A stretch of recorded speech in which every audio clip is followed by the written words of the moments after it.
देवेंद्र फडणवीस केंद्रात गेले तर राज्याची सूत्र बावनकुळेंकडे जातील. उभाटा खासदार संजय राऊतांचा दावा.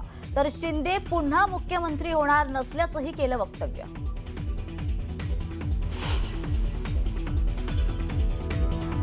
मी परवाच दिल्लीला गेलो होतो. संजय राऊतांनी केलेल्या भाकितावर मुख्यमंत्री देवेंद्र फडणवीसांचं मिश्किल उत्तर.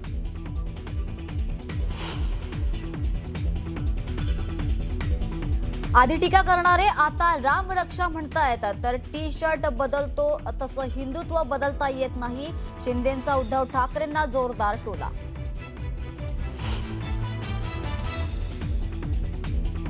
कर्जमाफीच्या मुद्द्यावरून शरद पवारांनी मानले सरकारचे आभार. तर चांगल्याला चांगलं म्हणणं हा शरद पवारांचा स्वभाव. एकनाथ शिंदेंचं विधान.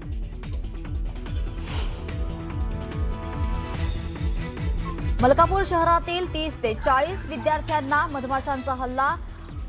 आगाशिव डोंगरावर रोपणाच्या कार्यक्रमादरम्यानची घटना. विद्यार्थ्यांवर रुग्णालयात उपचार सुरू.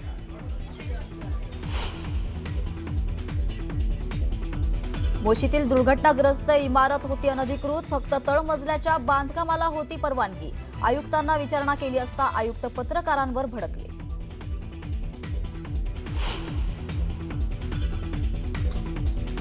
खासदार पार्थ पवार लवकरच अडकणार लग्नबंधनात. कायनात धार सोबत जुलै महिन्याअखेरीस होणार साखरपुडा.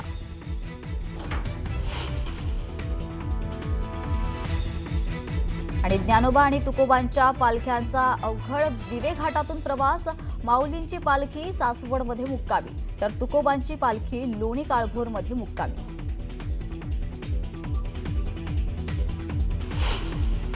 महत्त्वाची बातमी आहे. पिंपरी चिंचवड मोशी इथून ही बातमी येते आहे. मोशी दुर्घटनेतील जखमींना आणि मृत व्यक्तींना कंपनी 25 लाख रुपयांची मदत करणार आहे. ALR कंपनी जखमींच्या नातेवाईकांना आणि मृतांच्या नातेवाईकांना आर्थिक मदत देणारे कंपनीकडून तसं पत्र काढण्यात आलंय.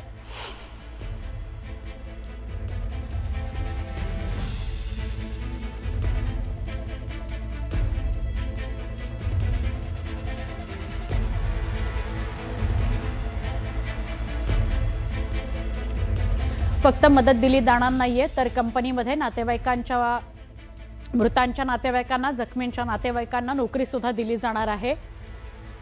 ALR कंपनी हिनं 25 लाख रुपये मृतांच्या नातेवाईकांना जखमींच्या नातेवाईकांना द्यायचं स्पष्ट केलेलं आहे. तसं पत्रच त्यांनी दिलं आहे. एक महत्त्वाची बातमी आहे. ब्रेकिंग न्यूज आहे. या घडीची मोठी बातमी. देवेंद्र फडणवीसांविषयीचे एक वक्तव्य करण्यात आलेलं आहे संजय राऊतांकडून. देवेंद्र फडणवीस जर केंद्रात गेले तर राज्याची सूत्र ही बावनकुळेंकडे जातील. खरं तर हा टोला शिंदेंना आहे. ठाकरेंच्या शिवसेनेचे खासदार संजय राऊत यांनी वक्तव्य केलंय की चंद्रशेखर बावनकुळेंचा मुख्यमंत्री म्हणून नंबर लागेल पण शिंदेंचा अजिबात लागणार नाही. शिंदेंचा वेळ गेलेला आहे. त्यांना आता कोणी मुख्यमंत्री करणार नाही असं म्हणण्याचा उद्देश होता संजय राऊतांचा. आणि इतकंच नाही, गिरीश महाजन यांचं रेकॉर्ड खराब आहे असं सुद्धा संजय राऊतांनी म्हटलेलं आहे.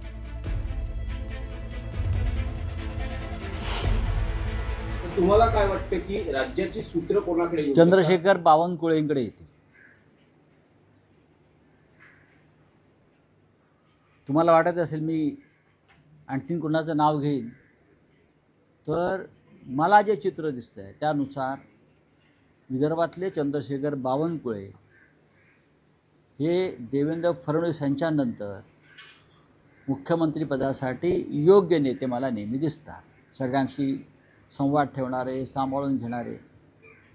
एकनाथ शिंदे परत मुख्यमंत्री होणार नाहीत, अजिबात होणार नाही. बरोबर आहे. गिरीश महाजन यांचा रेकॉर्ड अत्यंत खराब आहे, अत्यंत खराब आहे.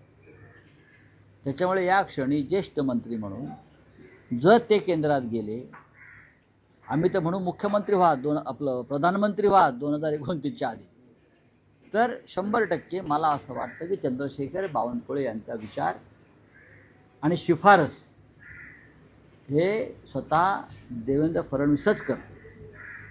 हे माझं आकलन. मग महाराष्ट्रातून देवेंद्र फडणवीस हे सातत्यानं केंद्रात जातील असं म्हटलं जातं. आता केंद्रात जातील म्हणजे काय करणार? आमच्या त्यांना शुभेच्छा आहेत की 2029 पूर्वी जर तुम्हाला पंतप्रधान पदाची संधी मिळाली तर महाराष्ट्राला आनंद होईल मराठी माणूस झाला म्हणून. माननीय उद्धव ठाकरे साहेबांनी पण त्यांना त्या प्रकारच्या शुभेच्छा दिल्या.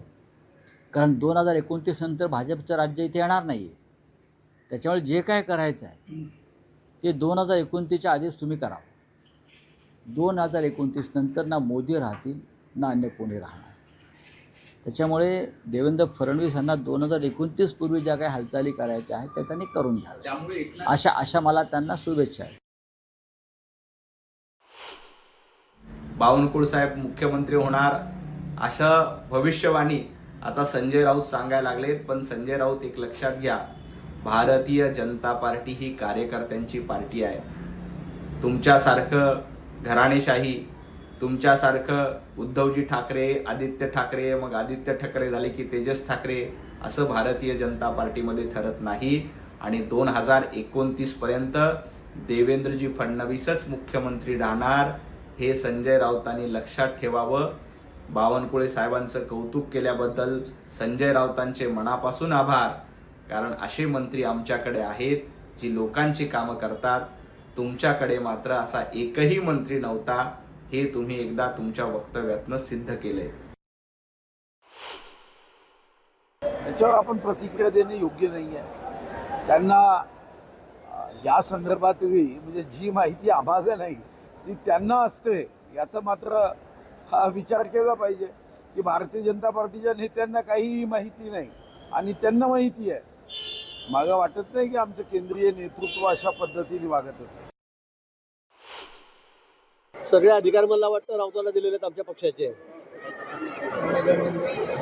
मला वाटतं दिल्लीच्या आमच्या नेत्यांनी त्यांना अधिकार दिलेले दिसत आहेत की कोण मुख्यमंत्री करायचं, कोणाला करायचं नाही, कोणाचं रेकॉर्ड काय आहेत. मला वाटतं राऊतच सगळं बघतायत आता सध्या देशाचा कारभार. पंतप्रधान उद्धवजींना करतायत, CM कोणाला नाव कोणाचं घेतायत, बावनकुळेचं घेतायत, आमचं काय सांगतायत, बरं वाईट सांगतायत. मला वाटतं सगळे अधिकार भाजपने त्यांना दिलेले आहेत. पण राऊतांना हे अधिकार दिलेले आहेत पक्षाने, मला असं वाटतं. त्यामुळे राऊतांना शुभेच्छा. त्यांना मला भेटावं लागेल जरा असं वाटतंय. तर संजय भाऊचा भविष्यवाणी कुठंच कधी खरी ठरली नाही. त्याच्यानं त्यांनी कोणत्या आता ज्योतिषाजवळ हात पाहिला, त्यांचा पाहिला का कोणाचा पाहिला माहीत नाही. त्याच्यानं मला वाटतं त्याला काही अर्थ उरत नाही. सोशल मीडियाच्या माध्यमातून पाकिस्तानशी संबंधित नेटवर्कवर मोठी कारवाई करण्यात आली आहे. ATSनं राज्यभर छापेमारी करत पाकिस्तानी गँगस्टर शहजाद भट्टी याच्या सोशल मीडिया संपर्कात असलेल्या तरुणांची चौकशी सुरू केलेली आहे. आणि या संदर्भात आता गृहराज्यमंत्री पंकज भोयार यांनी माहिती दिली आहे.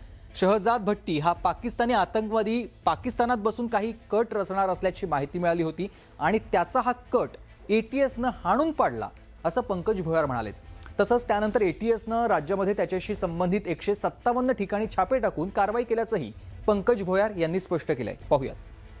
शहजाद भट्टी नावाचा एक आतंकवादी हा पाकिस्तानमध्ये बसून भारतामध्ये काही आतंकवाद्या कारवाया घडून आणण्याचा प्रयत्नामध्ये होता. त्याचा हा डाव हाणून पाडण्याकरता जी माहिती, गुप्त माहिती ATSला त्या ठिकाणी प्राप्त झाली होती, तर संपूर्ण राज्यामध्ये जवळजवळ 157 ठिकाणी त्या ठिकाणी त्याच्याशी संबंधित असलेल्या लोकांना पकडण्याकरता छापे टाकण्यात आलेले आहे. अजून काही गुप्त माहिती ATSकडे आली आहे. जवळजवळ 100पेक्षा जास्त लोकांना त्या ठिकाणी ताब्यात घेणं आहे, चौकशी केलेली आहे. अजून काही ठिकाणी त्या ठिकाणी कार्यवाही अपेक्षित आहे. समाजामधले काही विध्वंसक लोक यांना त्या ठिकाणी हेरणं आणि त्या ठिकाणी त्यांना शस्त्र उपलब्ध करून देण्याकरिता ऑनलाईन पैसे पाठवणं, पैसे देणं, पैसे उपलब्ध करून देणं आणि त्या माध्यमातून काही कार्यवाया घडून आणणं असा प्रयत्न त्या ठिकाणी या आतंकवाद्याचा होता. परंतु ATSनं त्या ठिकाणी वेळीच दखल घेतली आणि त्यांचा हा प्रयत्न त्या ठिकाणी हाणून पाडला.